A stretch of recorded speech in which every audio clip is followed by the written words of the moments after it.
you made some truly critical comments about Facebook, really upending children and our society, and it was. Let me set the context. So the context was I was at Stanford, and the dean asked me to speak to the MBA students, and in it, what I was talking about was the question was, what do you think the long-term effects of social media in general are?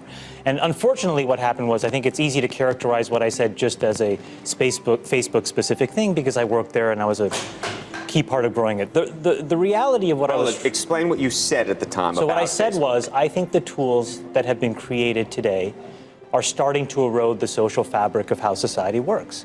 And what I meant by that is the following thing. Today we live in a world now where it is easy to confuse truth and popularity. And you can use money to amplify whatever you believe and get people to believe that what is popular is now truthful and what is not popular may not be truthful. Joe and I, for example, we've been on the other side of climate for a long time, right? And the reality is now I can take money and I can use that through all of these social media systems that exist to hundreds of millions of people, and I can convince all of Joe's friends and everybody like him of my opinion in very subtle and small ways. And he can do the same to me. We can do that about vaccines. We can do that about gay rights. We can do that about bathroom laws. We can do that about Roy Moore. And so I think the question we have to ask ourselves is, how do we live in a world where this is now possible? And so it was about that, but just so I understand, was it because I read and watched parts of what you were talking about. Part of it seemed to me about the ability to pay to manipulate people's thoughts. The other seemed to me to be this sort of ADD society with which this sort of liking and everything else has created this sort of feedback loop that you compared to drugs. We know for a fact that what all of these systems do, every single one, is it exploits our own natural tendencies in human beings to get and want feedback. And that feedback, chemically speaking, is the release of dopamine in your brain. And so what these feedback loops do, and they exist everywhere, in Call of Duty, in other video games, in social networking sites, they get you to react. And I think that if you get too desensitized and you need it over and over and over again, then you become actually detached from the world in which you live. You become callous, you become crude. And you live in front of your screen. But Chamath, let me ask you this, because the thing that I've been so concerned about is Facebook just announcing that you're going to be having some app that you can use when you're 7 to 13. I mean, it's one thing for us to be doing this, but to be hooking your kids on something that you're describing as a dopamine fix at that age, that's crazy. So look, I think in the case of Facebook specifically, I think they have probably done more than any other company, quite honestly, to try to fix it because of all of the companies, and I've seen them all up close.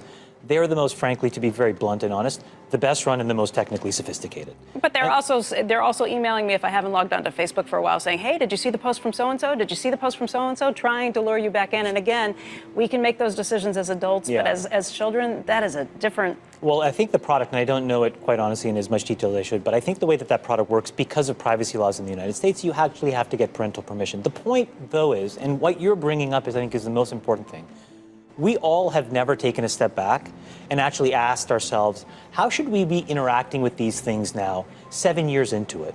And what should we be expecting of the internet at large? Look, the reality may be the entire business model of the internet may be fundamentally somewhat broken, right? Because we allow ourselves to get interacted with in ways where we don't necessarily control the medium or the messenger.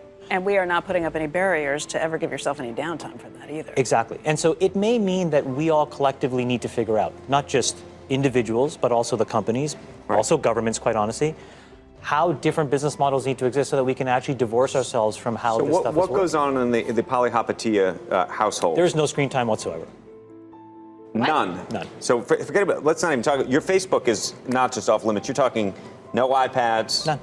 None. How old are now the kids? That's it. I have 3, 8, 9, 7, and 5. And do they ask? Oh, all the time, because their friends have it all the time. Movies? A little bit, if we have to.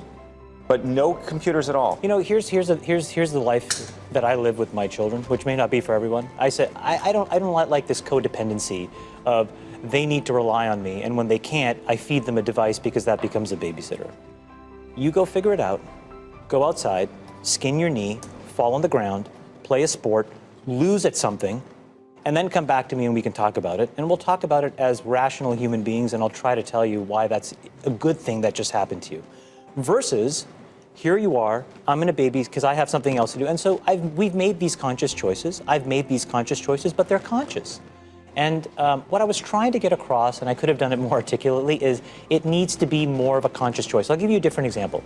Adam Bain, who you know and love, he and I go to the Knicks game. And you would think that it's amazing. We're sitting courtside, it's fantastic. I took a picture, he took a picture.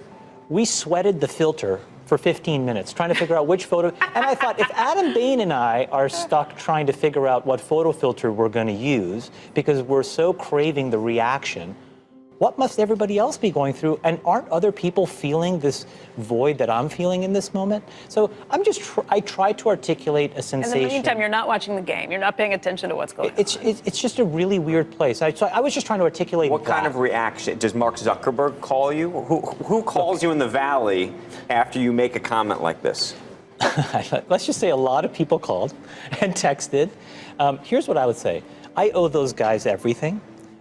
They made me. I mean, I'm sitting in this seat because, frankly, I was able to be a part of a company that did something really wonderful, and they're gonna do more to fix this stuff than anybody else.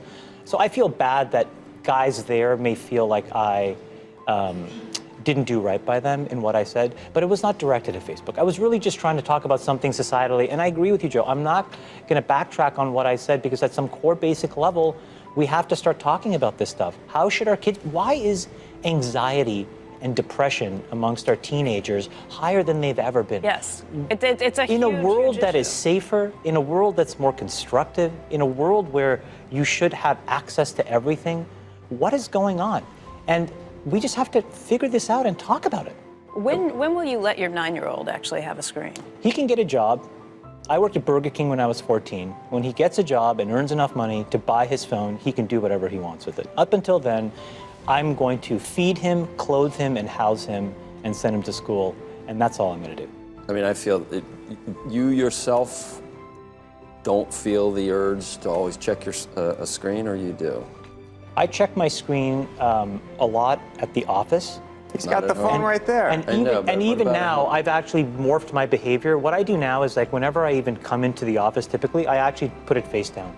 Because otherwise I feel all these notifications. I'm constantly, my email notifications, stock alerts, etc. Well, you can turn those off. I don't have those on. This is a pervasive trend that's... But I feel it. I remember the other day where I forgot my phone and I was in a line somewhere. And it was a signal from my unconscious just about every 2 minutes that I felt. It was like... By the way, do you ever feel the panic phantom pain of wherever you keep your phone? Yep. Or where you feel like maybe a text just... Yeah.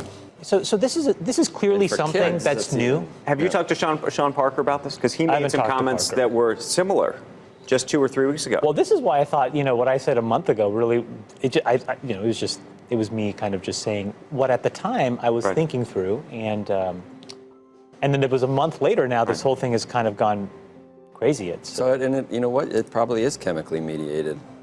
I mean, in my brain, whatever gets me to all of a sudden feel that need to do something. It's true for video games. It's true for television. It's true for other forms of.